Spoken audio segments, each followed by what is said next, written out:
Morning प्यारे बच्चों, स्वागत है आपका मेरे YouTube channel YDCC study point में। तो आज हम पीरियोडिक टेबल से रिलेटेड सबसे कंफ्यूजिंग टॉपिक जो कि aufbau principle of electronic configuration है, मतलब कि जितने भी एलिमेंट हैं उनके इलेक्ट्रॉनों को अलग अलग ऑर्बिटल में एकोमोडेट करने की प्रोसेस को हम लोग इलेक्ट्रॉनिक कॉन्फ़िगरेशन कहते हैं। तो जितने एलिमेंट हैं बच्चों, उनको इलेक्ट्रॉनिक कॉन्फ़िगरेशन करना काफी कठिन था। उनके लिए अलग अलग साइंटिस्टों ने अलग अलग नियम दिए। उनमें से एक थे हमारे अफबाउ साहब, जो कि जर्मनी से बिलोंग करते थे, जर्मनी के थे। और शायद आपको पता हो कि हिटलर, जो कि एक क्रूर शासक, क्रूर राजनेता भी माना जाता था, वो भी कहीं ना कहीं जर्मनी का ही था। इसके अलावा अगर हम बात करें अफबाउ प्रिंसिपल की, तो देखिए, अगर बात करें अफबाउ प्रिंसिपल की, तो अफबाउ प्रिंसिपल की जरूरत इसलिए पड़ी बच्चों क्योंकि प्रारंभिक काल में, स्टार्टिंग में जब एलिमेंटों का कॉन्फ़िगरेशन किया जाता था, तो उससे केवल और केवल हम लोग ग्रुप नंबर अर्थात समूह संख्या तथा पीरियड नंबर अर्थात आवर्त संख्या ही ज्ञात कर पाते थे, बता पाते थे। तो यह बताने के लिए कि दिया गया एलिमेंट, दिया गया तत्व किस ब्लॉक का है, क्योंकि आप जानते हैं कि पीरियोडिक टेबल में, आवर्त सारणी में 4 ब्लॉक हैं, एस, पी, डी और एफ। तो यह ठीक उसी प्रकार है जिस प्रकार अलग अलग कॉलेजों में अलग अलग ब्लॉक होता है, जैसे Maharana Pratap block, Satish Chandra block, Subhash Chandra Bose block. तो इसी तरह पीरियोडिक टेबल में भी अलग अलग तत्वों को अलग अलग ब्लॉक में, जो कि एस, पी, डी और एफ है, उसमें रखा गया है। तो आइए बिना टाइम वेस्ट किए हुए अफबाउ लॉ को समझ लेते हैं, ताकि आप ग्रुप और पीरियड के साथ साथ उस एलिमेंट का ब्लॉक भी डिसाइड कर पाए, ब्लॉक भी बता पाए। तो देखिए, अगर बात करें अफबाउ प्रिंसिपल की, तो अफबाउ नाम के साइंटिस्ट ने एस, पी और डी और एफ 4 ऑर्बिटल का खोज किया इन्होंने। और इन्होंने यह ध्यान दिया कि एस ऑर्बिटल जो था वो 7 पीरियड में पाया जाता है। तो अगर आप फिगर को ध्यान से देखेंगे तो 1s, 2s, 3s, 4s, 5s, 6s और 7s का कॉन्सेप्ट है, मतलब कि एस ऑर्बिटल 7 ही पीरियड में पाया जाता था। अर्थात आप ऐसे समझ लीजिए कि एस एक छोटा बच्चा है, और अगर आप जानते हैं तो आपको पता होगा कि छोटे बच्चे लगभग हर घर में पाए जाते थे। तो एस नाम का जो छोटा बच्चा है वो 7 घरों में पाया जाता है।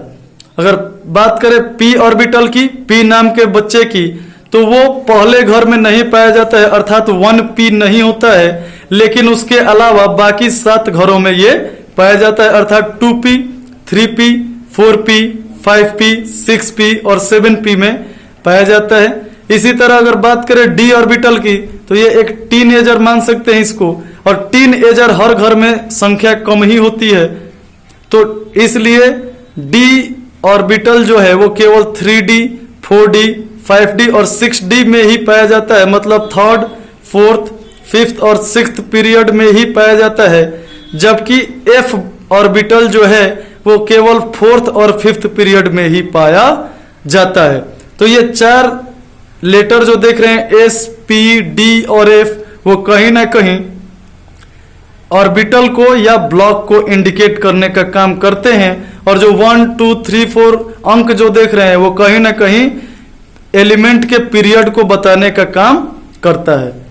अब आगे बढ़ने से पहले आप एक बात और दिमाग में रखें कि एस नाम का जो बच्चा है, अगर इंडिपेंडेंस डे की हम बात करें, आगामी दिनों में इंडिपेंडेंस डे, स्वतंत्रता दिवस आने वाला है, तो स्कूलों में मिठाइयाँ बांटी जाती हैं।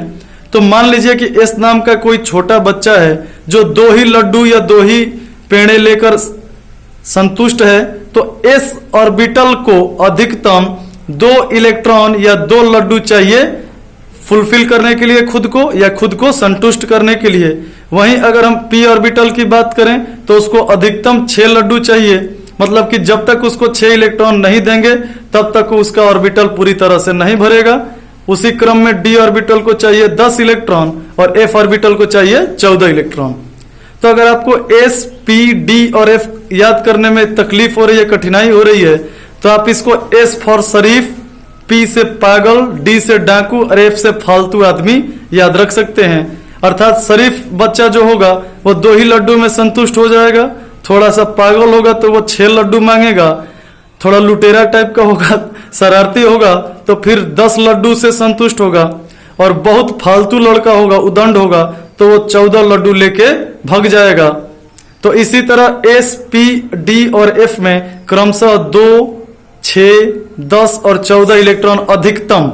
याद रखेंगे कि ये संख्या अधिकतम है, अर्थात इससे कम इलेक्ट्रॉन दिए जा सकते हैं, लेकिन इससे ज्यादा इलेक्ट्रॉन कभी भी नहीं दिए जा सकते हैं। तो आप इस बात को याद रखिए कि पी ऑर्बिटल में, पी नाम के घर में अधिकतम 6 ही लोग या 6 इलेक्ट्रॉन ही निवास कर सकते हैं। अर्थात 1 लोग भी रह सकते हैं, 2 लोग भी रह सकते हैं, 3 लोग भी रह सकते हैं, और ऐसे करते करते 6 लोग भी रह सकते हैं।